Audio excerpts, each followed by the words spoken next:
What's up everyone, Marvin here of Javin Gaming, and we have got a new video tungkol naman ito sa Splinterlands ngayon. And this will be specifically about using bots on Splinterlands. Una sa lahat, i-clear ko lang ito.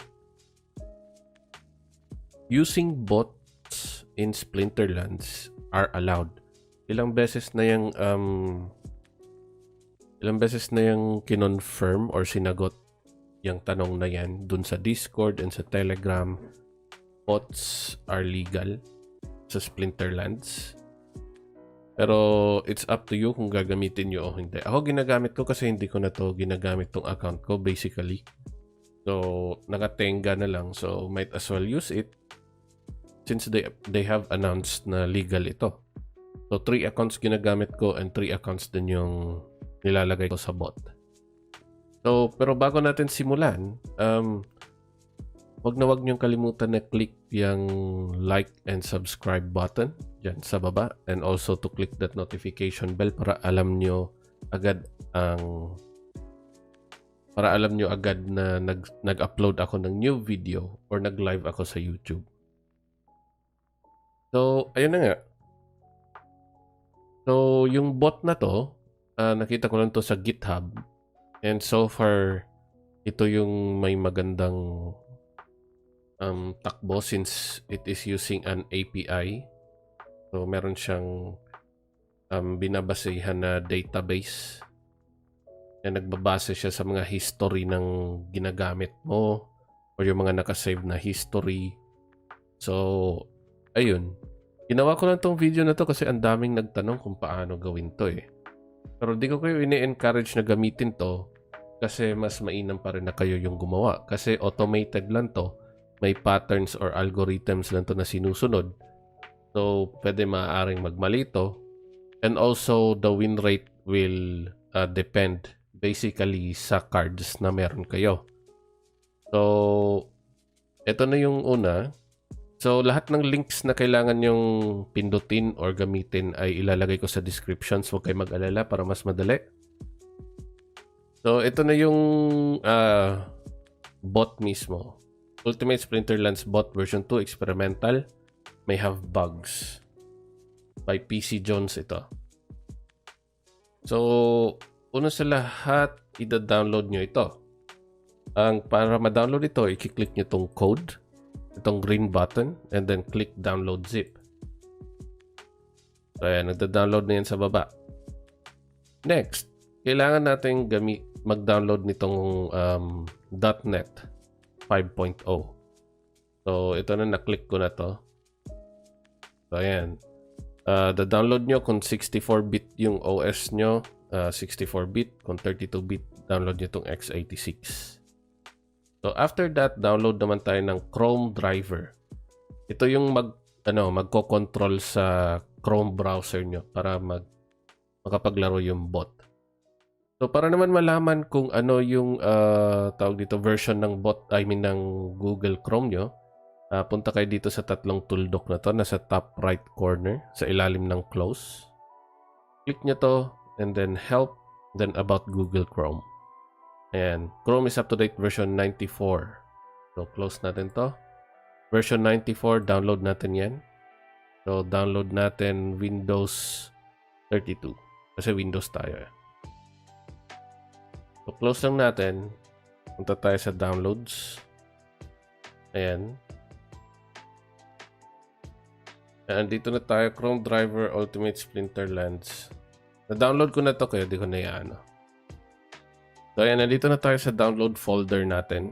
Una natin gagawin, i-install natin tong .NET Runtime 5.0. So, ayan, run nyo lang yan. Akin na-install na eh. So, ayan. Ano nyo lang yan, install nyo lang yan, and wait nyo matapos, and then okay. Next, extract natin to mga files na to. Extract to Chrome driver Win32. And then, extract natin tong bot. So, wait lang natin matapos to. And habang nag-i-extract guys, huwag niyo kalimutan i-like yung video guys ha. Tapos subscribe niyo na rin yung channel ko para makatulong naman to sa paglago ng channel ko and hopefully ma-monetize na rin ako.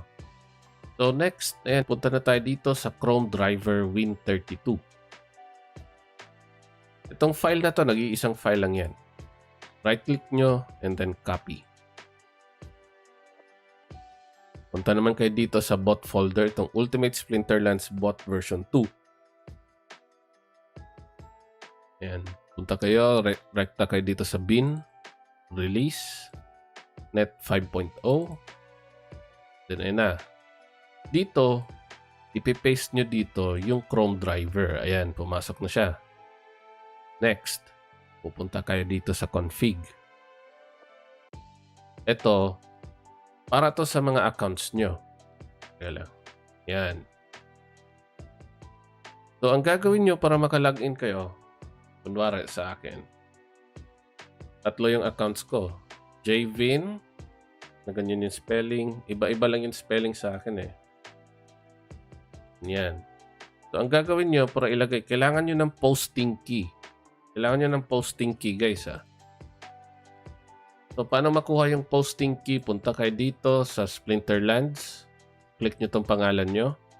And then, request account keys. Mag-i-email yan sa inyo. Check nyo lang yung email nyo. And then, log in kayo dun. And then, makikita dun yung mga lahat ng keys nyo. Pero we need here posting keys para makalogin. So, saan ba yan? So, ayan. Username nyo. Kunwari, ito yung username ko, Jvin. So, yung, posting key, dito nyo ilalagay. So, ganyan. Aba yan eh. Ganyan. Ganyan din.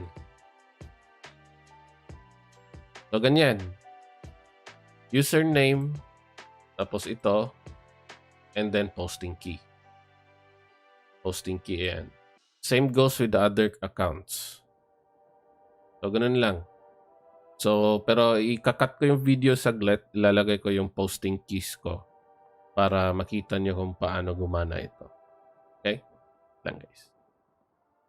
Ayan, so nalagay ko na yung mga details ko. Dito naman tayo next sa config.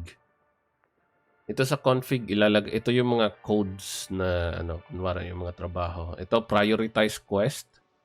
Kung gusto nyo gawin ng, bot yung quest, lalagay nyo dito true. Pero ako, I want it set to false. Dahil gusto ko ako na gumawa ng quest. Sleep between battles, I recommend na 0 muna to kasi buggy pa to siya. Pag hindi 0 ito, hindi gagana yung bot. Hindi pinaayos. ECR threshold, ibig sabihin yan, yung limit ng ECR na bago kayo huminto.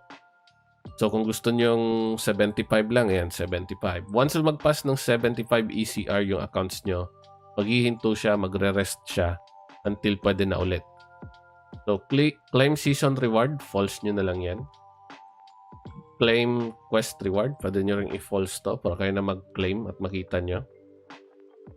Request new quest, kapag kunwari Earth yung quest at gusto nyo palitan. Earth or snipe, ganyan. Lagyan nyo ng comma para ma-separate. Pero dahil sinet nyo as false, hindi nyo naiisipin yung quest na yan. Headless. Pag naka-false to, makikita nyo yung galaw ng bot sa browser. Papakita ko yan sa inyo mamaya. Pero pag true, ibig sabihin dito, ang lalabas lang ay yung CMD. Yung command prompt lang yung lalabas. Ipapakita lang doon yung logs. Yung pag-click niya ng battle, pag-click niya ng skip, pag-click niya ng rumble, kung nanalo ka, kung natalo ka, ilang ECR, ilang DEC, gano'n. So, max browser instances. Depende na yan kung ilang browser gusto nyo nakabukas. Pwedeng 2, pwedeng 1. Huwag 0, kaya hindi mag-i-start yan. So, 1 or 2. Use API set to true. Unless in-announce nila na wag muna kasi maraming error. Pag nag-use ng API, may sinusunod siya na database about card using and ang gumawa niyan ay yung may-ari nito or yung programmer. So, ayan yung API URL.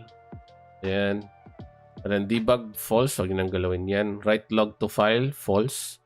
True, pwede nyo ilagay kung gusto nyo may copy kayo ng log. Pero, di mo naman talaga kailangan yan.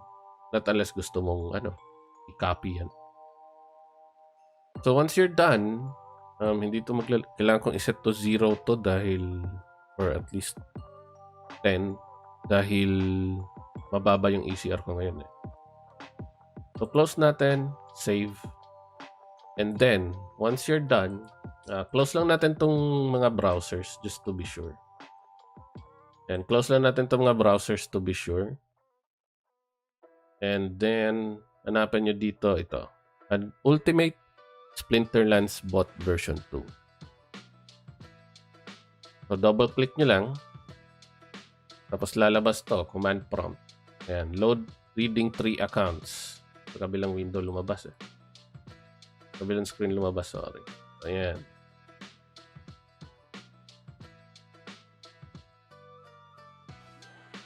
Ayan, kusa na yan siyang gagalaw, guys. So, ayan, nagbabattle na siya. And also take note na yung win rate talaga nito nagdedepende kung anong cards meron ka. So, don't expect na perfect ang performance ng bot. Ayan, manood muna tayo ng isang gameplay. So, ayan na, nagpipick na siya ng cards. Ayan. Kinlik niya na yung battle button. Kaya kung nakikita nyo dito sa side na to, ayan, selecting team. So, waiting na lang yan sa kalaban. So, ayan na, nagsimula na.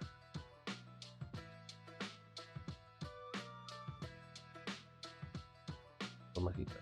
I-skip nyo lang yan eh, don't worry. So, no need na makita natin yan. So, ayan, round 1 na. I-click nyo yung skip. So, I think natalo tayo eh. So, ayan, natalo tayo ni Kulto.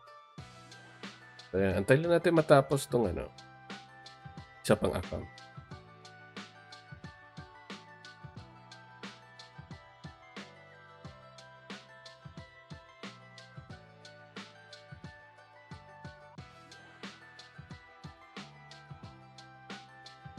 So, ayan, nakapag-start agad, oh.